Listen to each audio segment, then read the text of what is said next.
मालिक प्रभु परमात्मा को जाना है, जिसकी भक्ति के लिए जोर युगों युगों से दिया गया है। तो अब महापुरुष ने जिसकी भक्ति करनी है इसको जान लिया है।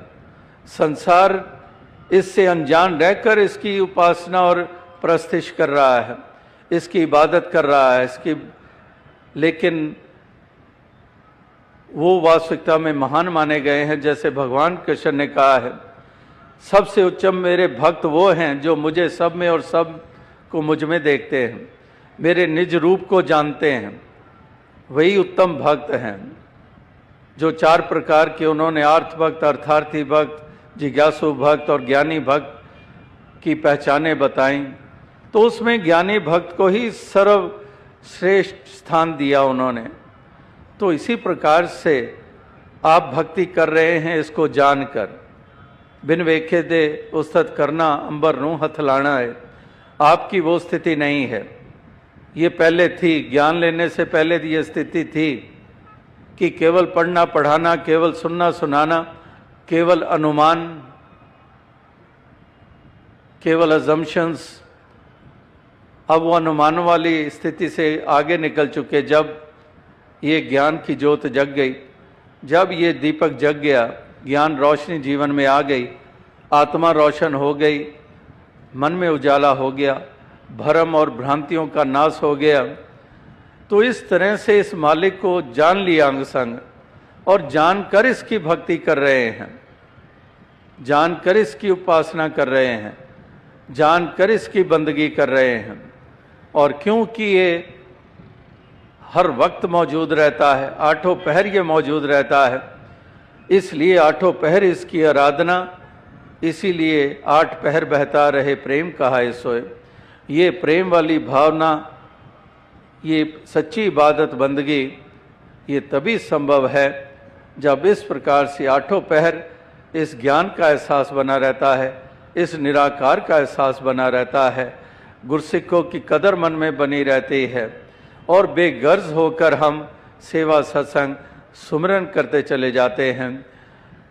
घड़ियां लम्हे पल तो वो तो समय जिसको हम कहते हैं, वो अपनी रफ्तार से चलता चला जाता है। लेकिन उन्हीं घड़ियों और उन्हीं लम्हों को मुबारक बनाया जा सकता है जब हम अपने हृदय के भाव भक्ति वाले बना लेते हैं, जब हमारे हृदय में समर्पण भाव हो जाता है, जब हम इसी के एहसास में डूब जाते हैं, और फिर वो घड़ियां और लम्हे, वो पल क्षण जो बीतते हैं वो सुंदर होते हैं। कई दफा दास ने दोहराया कि जब ये नई सदी का आगमन हुआ, जब सन 2000 में हमने प्रवेश किया, 1999 के बाद जब ईयर 2000 चढ़ा, तो उस वक्त एक स्लोगन इसी मिशन के मंच से दिया गया कि युग सुंदर, सदियां सुंदर, हर पल सुंदर, गर मानव जीवन हो सुंदर। के युगों और सदियों और पलों लम्हों की सुंदरता, गर मानव जीवन हो सुंदर। जिन भावनाओं का जिक्र हो रहा है, वो भावनाएं हृदय में घर कर जाती हैं तो जीवन सुंदर बन जाता है।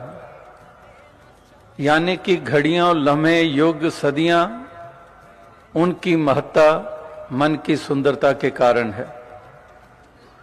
इसीलिए यहां पर इसी मन की सुंदरता के लिए, जो हमें असल में इंसानी स्वरूप प्रदान करता है, क्योंकि भाव ही तो हैं जो हमें इंसानी जामे में होते हुए शैतानियत के रास्ते पे चलाते हैं, हैवानियत के रास्ते पे चलाते हैं।